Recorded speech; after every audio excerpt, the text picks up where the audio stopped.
Welcome to another edition of How to Fix It Yourself with Dave and Dave.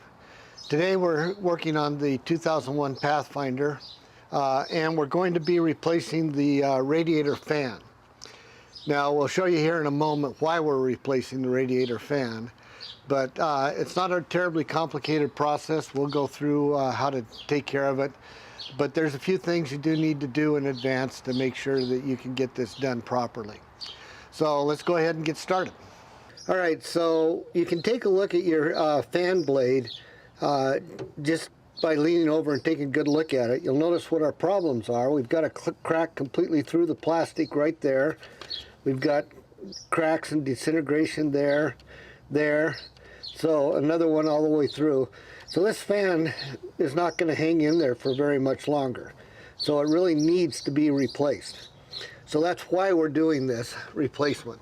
So periodically you ought to take a look at your fan blade and make sure that it's not deteriorating and coming apart on you. In order to get at the fan and get it out of there, you've got to remove the shroud. Now the shroud comes in two pieces. There's an upper piece and a lower piece. We'll show you the lower piece here in a little bit, but right now we're going to just focus on getting the upper side prepped. So we've got to remove this harness that holds the speedometer cable, and we've got to pull this hose in order to get this to pull completely up. Now the bottom has clips on it that you can loosen and leave it down there, and that'll allow it to be pulled up past this fan. So the first thing we're going to do is go ahead and take these out.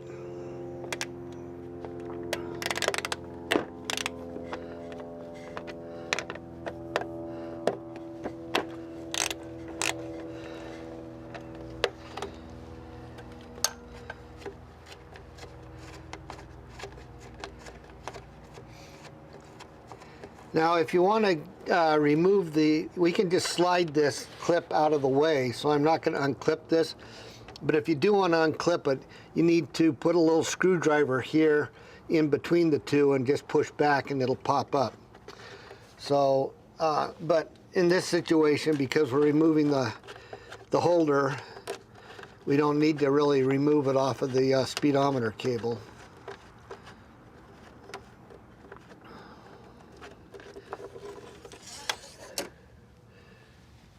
All right, so now that can be out of the way. When we get ready to pull that, just slide it out. I think I'm going to go ahead and remove it from these two clips here, just to make life a little easier for pulling that out of the way. Now remember, this has a cable sliding through the middle, so you don't want to kink this.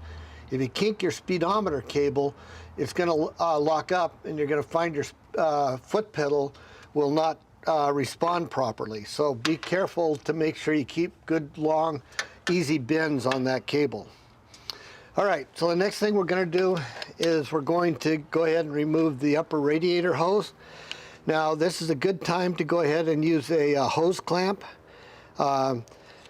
So this is a hose clamp. It's got a ratchet on it so that once you get it collapsed, it holds. So, and then you use the ratchet to replace it.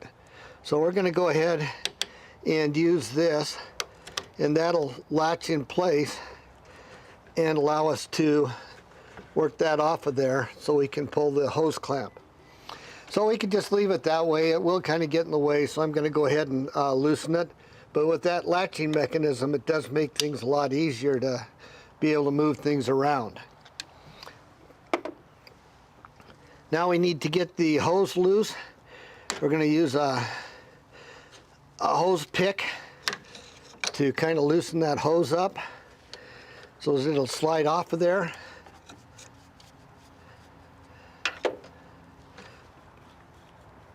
And we will lose a little radiator fluid, but we're just going to bend that back and kind of hold it in place back here so it's out of the way. And it's high so we won't lose too much radiator fluid. The next thing we're going to do is get this hose out of the way, and that just needs to work out of there. And now that's out of the way so we can take and pull the shroud out. All right, before we pull the two screws that hold the shroud, which is here and here, we're going to unclip the bottom. So let me show you how to unclip that bottom one. So these clips are real easy to do. At the bottom side, you just get a hold of it, squeeze in, and it just pops right out like that. So there's 4 of them. There's this one on this side, there's one just like it on the other side, and then there's the 2 on the bottom. Then you can just release that lower one from the upper shroud so that you can pull that upper shroud out. Now you don't have to actually take the lower shroud out of the car, you can just lean it back and just have it out of the way. Alright, so now we're going to just pull the bolts, the upper bolts.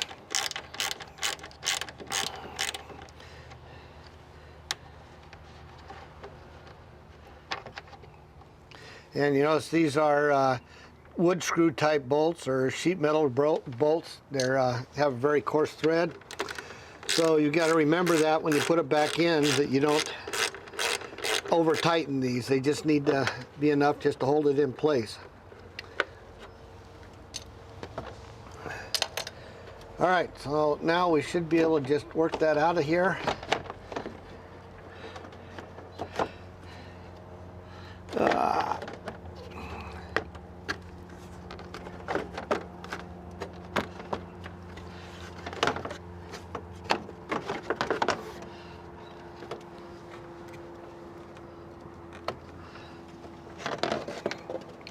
All right, so there's your shroud.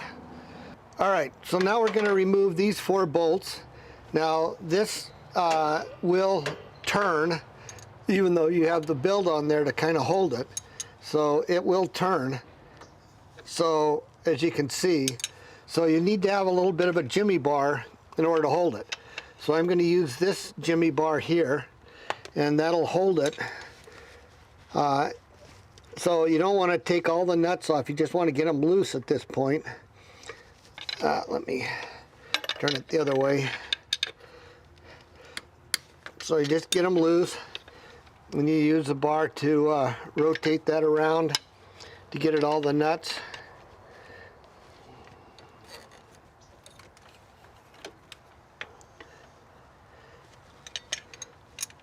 And use a 10mm box open and wrench.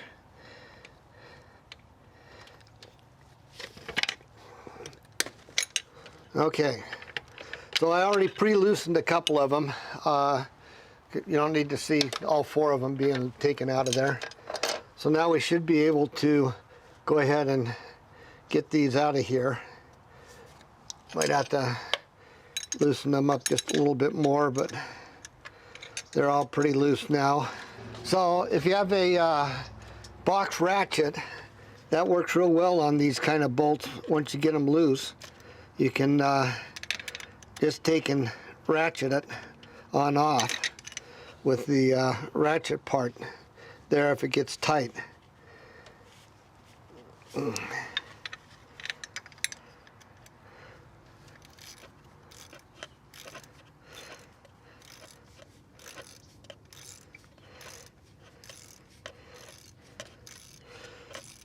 Anyway, so you can kind of see how we're using a combination of items to get these off of there.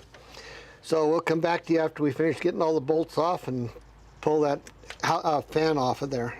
So we've got the bolts all off of here, then it just slides right off. It does have a center registration flange, which you would expect. And now we have it out.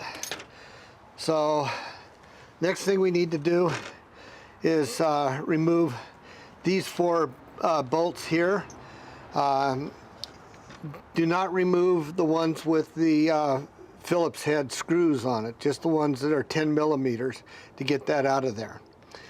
Otherwise you lose your clutch. So those are there to hold the clutch part together. Alright, so we'll go over here to the bench and we'll pull those off of there. Alright, so we'll take those 10mm off. They're very tight, so you'll probably need a 3/8 drive to get them off of there. You'll want to do something to block this so that you have some leverage. So I'm just going to use that against my leg, and as you can see, they're really pretty tight. So once you get them loose, then you can just spin them out of there with a 1/4 inch. ratchet just because it's easier to handle.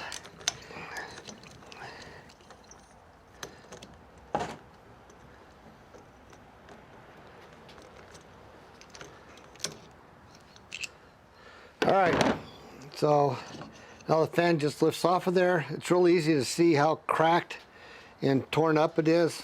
And I'm dropping dirt from this thing all over my tabletop here, but you can kind of see how cracked and damaged this thing is. All right, we're going to kind of clean up here for a few minutes and then we'll come back and install the other one. All right, so we're going to put the fan back on. Now, notice that this is the right way for it to go on. However, it's symmetrical, so you can accidentally put it on the wrong way. But if you put it on that way, then you're going to be way away from the radiator, and it's not going to pull properly. And it's going to spin in not the correct direction. So be sure you notice how it came off, and be sure to put it back on in the exact same way. Now there is a little F down here for front, so that you know which way is supposed to be on the front. But if you buy an aftermarket fan blade, it may or may not have something like that on there. So again, this is just a spot where you just have to pay attention and make sure you do it right. So we're going to now assemble this, and after we get it assembled, we'll come back to you as we put the final tensions on these screws. These screws came out hard, so you're going to want to make sure you get a lot of good torque on these bolts as you put it in. I'm sure there's an actual torque spec. If you want to go check that out, I haven't looked that up, so I don't know what it is. But I'm sure there's an actual torque spec. But just get them down in there good and solid and you'll be okay. I'll grunt at you as I put the final torque on it. So again, I'm going to go back to the 3/8 drive so I can get enough pressure on it. And we're going to give it a good hard like that, and that should take care of it. All right, we'll put the rest of the bolts in and then we'll get back to you. Set the blade back in. Again, you're going to have to make sure you get it lined up properly on the registration. So go ahead and get it started on those, then it should slide right in. And go ahead and start getting a bolt or two on there as best you can. There's not a whole lot of room for your fingers.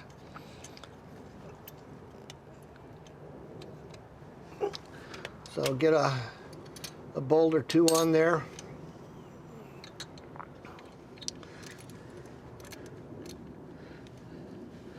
Come on.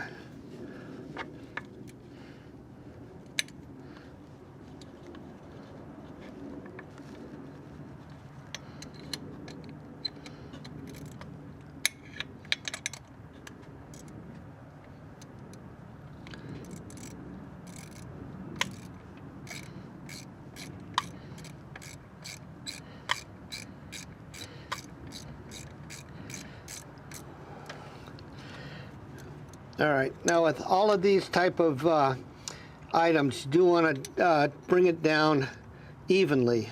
So right now we're just going to get it, notice it's a little cocked off. We haven't got it quite on there evenly yet. Put additional bolts in there and then just pull them down nice and evenly so we don't actually scrape up anything that's scraped up. So you notice it's kind of hanging down because that's how the weight is. So we'll go ahead and get a couple of others on there. Get them kind of up close and tight or snug, and then we'll tighten them all up evenly, and that way we make sure that we're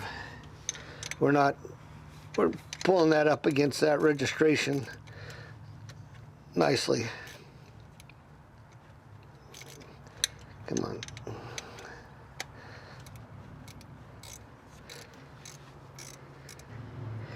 All right, so you can see how that second bolt is starting to pull up. So we'll just kind of walk it on there a little bit at a time. And now we'll go and we'll turn this and put the other bolts on. And then we'll finish tightening them all up.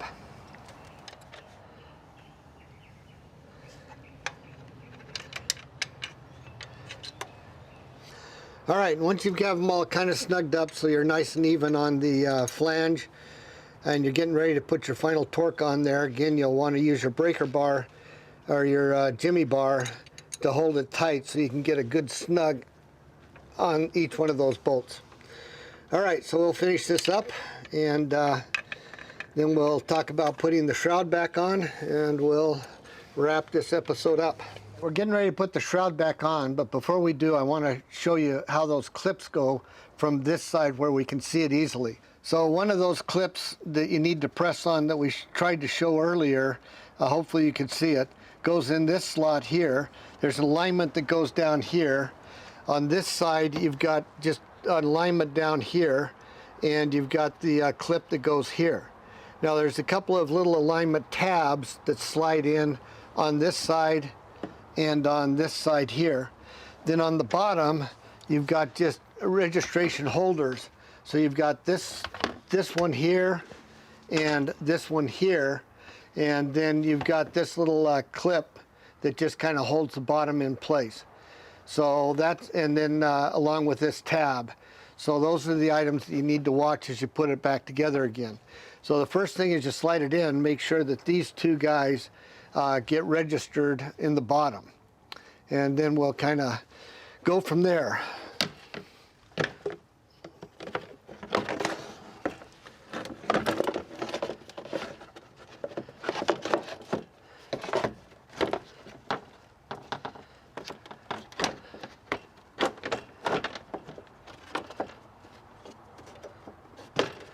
All right, so now we'll, now before I put the bolts in, I want to make sure that I've got those in the bottom in the registration, and I do. You can see it in here. So you can see how the black plastic lines against the bottom nice and evenly. And then if you try and twist, you'll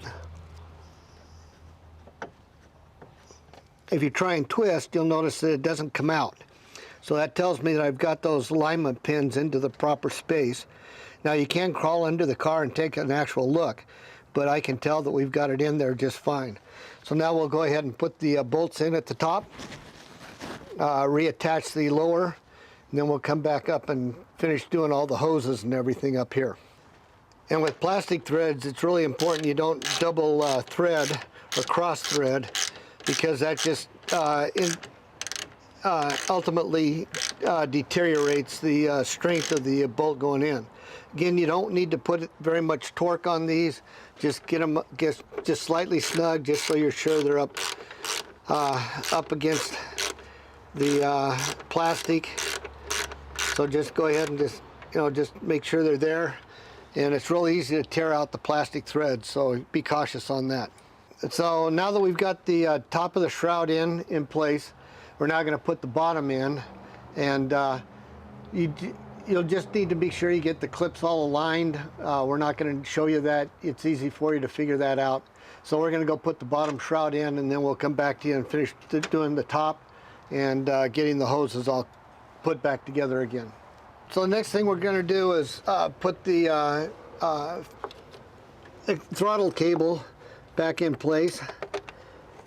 Just again, you're dealing with plastic, so you want to be sure you don't over tighten these. All they need to do is just be a little bit snug.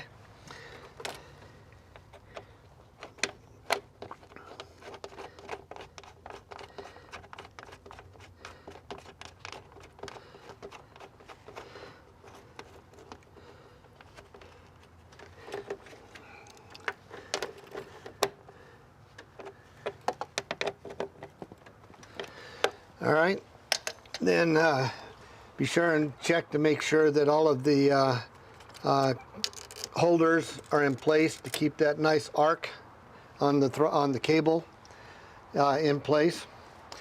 All right, so the next thing we have is to go ahead and put the water hose back on.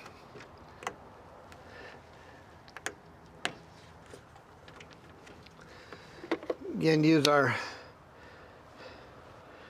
clip pliers.